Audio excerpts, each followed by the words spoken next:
kami ingin menyampaikan beberapa hal sehubungan dengan adanya pernyataan dari Hotman Paris Hutapea di Instagramnya yang menyebutkan menuduh saya sebagai Ketua Umum Pradi.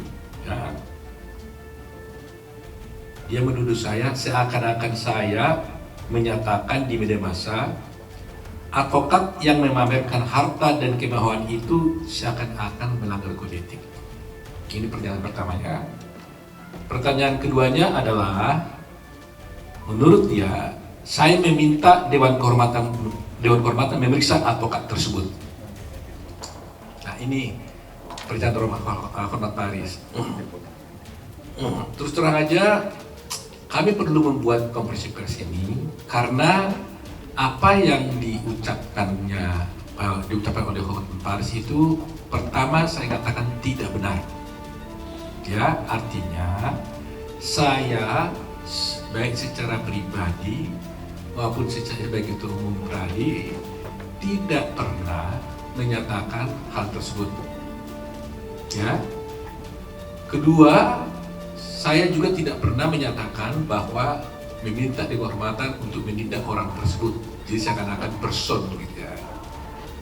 Nah, jadi ada dua hal yang penting supaya yang keliru. Pernyataan saya tidak pernah menyatakan bahwa advokat memamerkan harta dan kemewahan itu melanggar kode etik. Ya, kemarin juga waktu saya diwawancarai di acara pelantikan Dewan Kehormatan Daerah, juga ada wartawan yang menanyakan kepada saya hal itu, bagaimana pendapat Pak Otto mengenai orang yang memamerkan hartanya, advokat memamerkan hartanya di media. Saya jawab, itu adalah ranah dari Dewan Kehormatan, bukan ranah saya. Sehingga saya tidak tahu kenapa begitu paniknya Hotman Paris membuat beberapa hal di Instagram yang sedemikian rupa yang menuduh saya seakan-akan melakukan pernyataan seperti itu. Tapi perlu saya klarifikasi, tidak berarti bahwa artinya kalau saya tidak menyatakan itu, semuanya mengenai hal itu apakah melanggar kode etik atau tidak, itu menjadi kewenangan dari Dewan Kehormatan, gitu loh. Bukan kewenangan daripada saya sebagai Ketua Pradi. Sebagai pribadi tentunya kita punya pendapat. Kalau saya mengajar PKPA, itu tentunya kita ajarkan kepada calon-calon advokat. Saya selalu mengatakan, Anda boleh lihat di rekaman-rekaman yang resmi, bahwa uang, harta, Ferrari, mau Lexus, mau Lamborghini, itu adalah halal dan sah. Uang sangat perlu, karena salah satu syarat kebahagiaan pun adalah uang. Salah satu syarat yang utama. Gitu. Jadi itu tidak ada masalah dengan harta dan harta dan uang tersebut. Karena apa?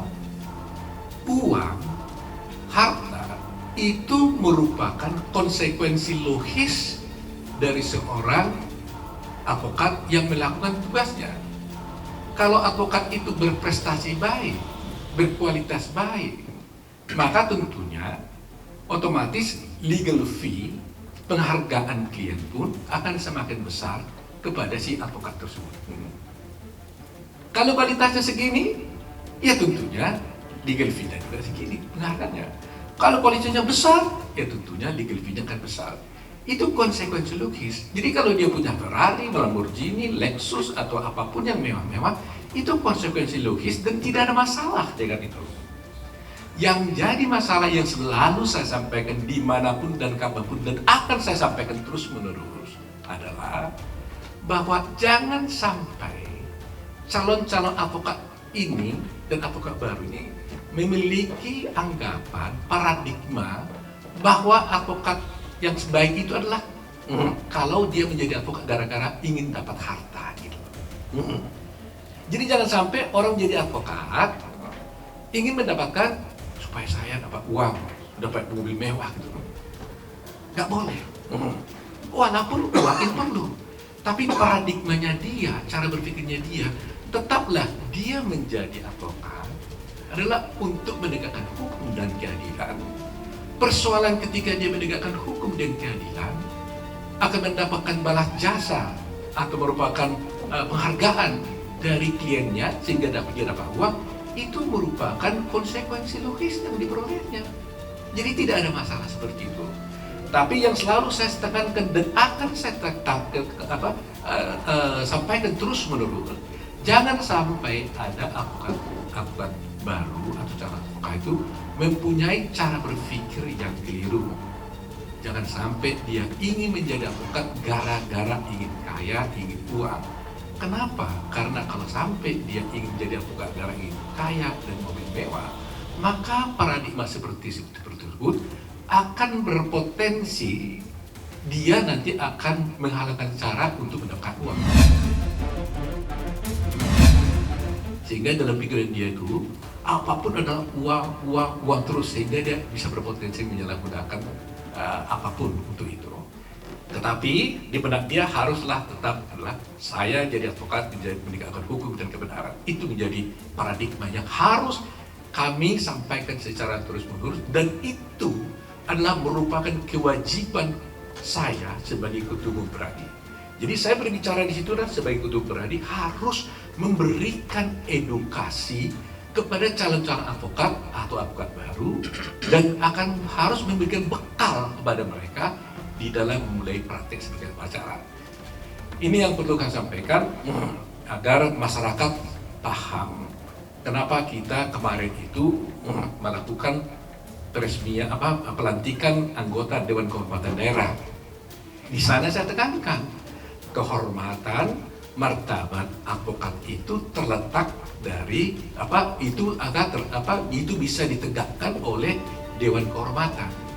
Kalau Dewan Kehormatannya itu mati dan tidak menegakkan kode etik, maka kehormatan advokat itu tidak bisa ditegakkan.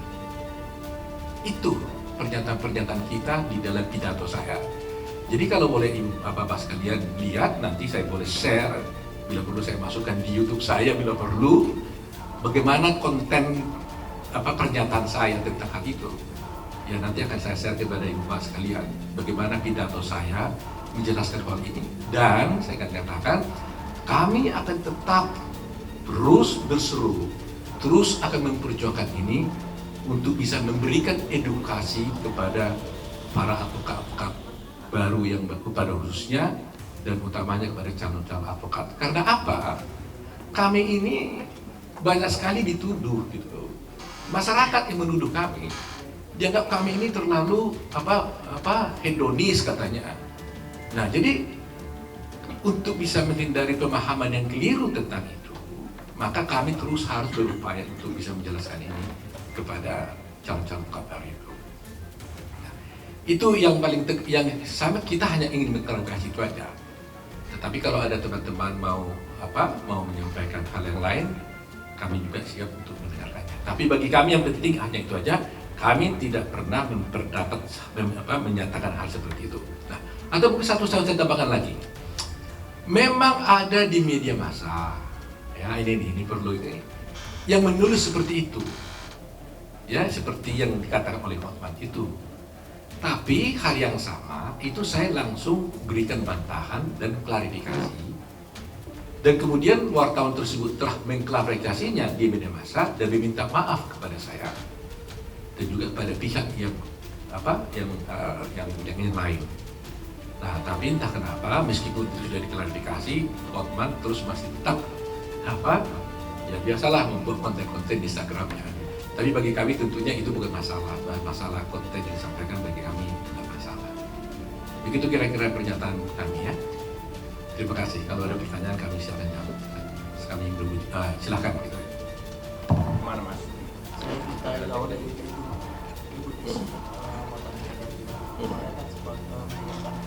surat pengunduran diri gitu Pak. Apakah itu sudah diproses sampai sekarang atau seperti apa? Memang Hotman mengajukan permohonan pengunduran diri kepada Pradi. Jadi saya mau jelaskan dulu ya, Jadi mengenai pengunduran dirinya ini sekarang ini sedang dibahas oleh Pradi. Terus terang aja pengunduran diri itu bagi kami nggak ada masalah sebenarnya. Secara institusi, secara pribadi bagi kami itu fine saja. Itu kan hal-hal yang merupakan persoalan serius lah buat kami.